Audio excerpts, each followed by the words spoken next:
السلام علیکم ورحمۃ اللہ وبرکاتہ۔ آج میں آپ کے سامنے سورہ حامیم سجدہ کی آیت نمبر 34، 35 اور 36 اینڈ 34، 35 اور 36 کا ترجمہ لے کر حاضر ہوں، سماعت فرمائیے۔ اعوذ باللہ من الشیطان الرجیم، بسم اللہ الرحمن الرحیم۔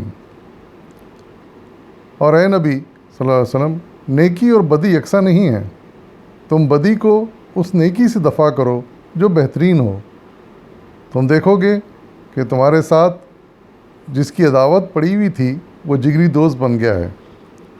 یہ صفت نصیب نہیں ہوتی مگر ان لوگوں کو جو صبر کرتے ہیں، اور یہ مقام حاصل نہیں ہوتا مگر ان لوگوں کو جو بڑے نصیب والے ہیں۔ اور اگر تم شیطان کی طرف سے کوئی اکساہٹ محسوس کرو تو اللہ کی پناہ مانگ لو، وہ سب کچھ سنتا اور جانتا ہے۔ صدق اللہ العظیم۔ ان آیات میں اللہ تعالیٰ نے انسان کو ایک بڑی اچھی نصیحت کی ہے۔ اگر انسان اس پر عمل کر لے تو یہ حقیقت ہے کہ دنیا ایک امن و آشتی کا گہورہ بن جائے، دشمنیاں ختم ہو جائیں، دلوں کی کدورتیں دور ہو جائیں، اور سب ایک دوسرے کے ہمدرد اور خیرخواہ بن جائیں۔ اور وہ نصیحت یہ ہے، وہ صلی اللہ علیہ وسلم کو مخاطب کر کے اللہ تعالیٰ ارشاد فرما رہے ہیں، لیکن یہ سب مسلمانوں کے لیے یہ نصیحت ہے، اور جس پر سب مسلمانوں کو یکساں عمل کرنا چاہیے۔ فرمایا جا رہا ہے کہ کوئی اگر تمہارے ساتھ برائی کر رہا ہے، یا کسی نے اگر کوئی برائی کی ہے تو تم اس کے جواب میں برائی نہ کرو، بلکہ کسی بھلائی سے اس برائی کا جواب دو۔ کسی نے تمہارے ساتھ کوئی برا سلوک کیا ہے، تمہیں کوئی نقصان پہنچایا ہے، تو یہ ضروری نہیں کہ تم ایسا ہی نقصان پہنچاؤ اور ویسے ہی برا سلوک کرو، بلکہ بہترین عمل یہ ہے کہ تم اس کے ساتھ اس برائی کے بدلے میں بھلائی کرو۔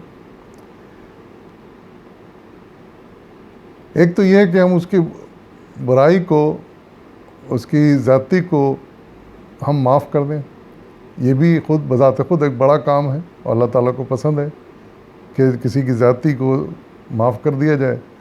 لیکن اس سے بڑھ کر نیکی اللہ کے یہاں یہ ہے کہ ہم اس برائی کے بدلے میں، زیادتی کے بدلے میں ہم بھلائی کریں، اس کے ساتھ بہتر سلوک کریں۔ یہ ایک ایسا رویہ ہے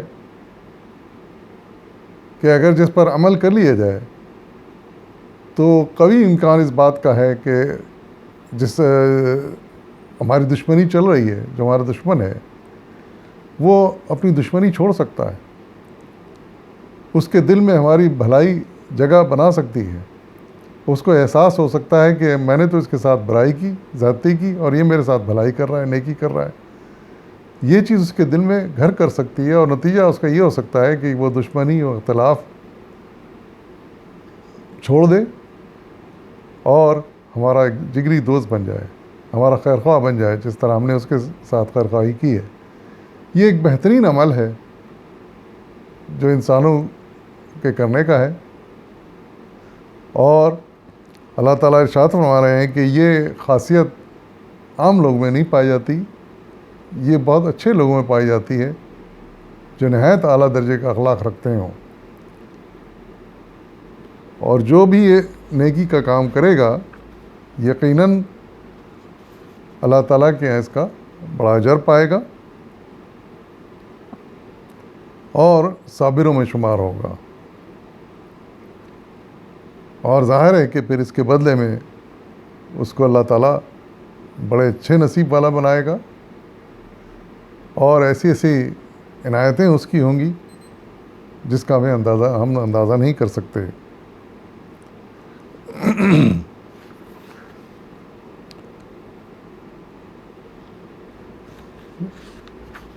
لیکن یہاں پر ایک نقطہ جو مولانا سید ابوالعلا مودودی صاحب نے تحریر کیا ہے اپنی تفسیر میں، وہ لکھتے ہیں کہ دنیا میں ایسے خبیث النفس لوگ بھی ہوتے ہیں کہ آپ ان کی ذاتی سے درگزر کرنے اور ان کی برائی کا جواب احسان اور بھلائی سے دینے میں خواہ کتنے ہی کمال دکھائیں، لیکن ان کا زہریلا پن ختم نہیں ہوتا اور وہ ان کی دشمنی بھی کم نہیں ہوتی۔ لیکن ایسے شر پسند انسان قریب قریب اتنے کم ہوتے ہیں جتنے اچھے خیر مجسم انسان، یعنی اچھے اخلاق والے انسان جتنے کم پائے جاتے ہیں، ویسے ہی یہ انتہا درجے کے شر پسند لوگ بھی بہت کم ہوتے ہیں۔ عام طور سے یہ ہوتا ہے کہ انسان اگر برا بھی ہو تو اس کے دل میں بھلائی اچھائی اثر کرتی ہے، اور اس کی جگہ پھر اس کے دل میں بھی آگے والے کے لیے بھلائی اور اچھائی پیدا ہو جاتی ہے، اور وہ اپنی دشمنی ختم کر دیتا ہے۔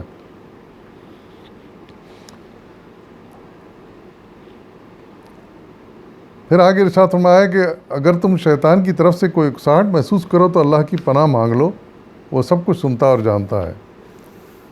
یہ بھی ایک بڑا بہترین مشورہ ہے اللہ تعالیٰ کا کہ کبھی شیطان کی اکساہٹ محسوس کریں، یعنی شیطان ہمیں اکسائے، ایسے خیالات ڈالے، نہیں برائی کے بدلے برائی کرو، اس کا بدلہ لو، ایسا بدلہ لو، ایسا سخت بدلہ لو، اس کو سزا دو، اس طرح کے خیالات اگر پیدا ہو جائیں تو اللہ کی پناہ مانگ لو، تو اللہ تعالیٰ پھر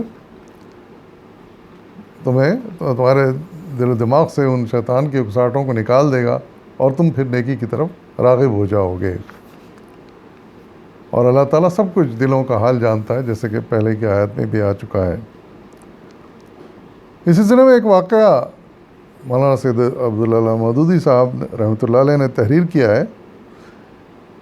آپ لکھتے ہیں کہ اس مقام کی بہترین تفسیر و واقعہ ہے جو امام احمد نے اپنی مسند میں حضرت ابو ہریرہ سے نقل کیا ہے۔ وہ فرماتے ہیں کہ ایک مرتبہ ایک شخص نبی صلی اللہ علیہ وسلم کی موجودگی میں حضرت ابوبکر صدیق رضی اللہ تعالیٰ عنہ کو بے تحاشا گالیاں دینے لگا۔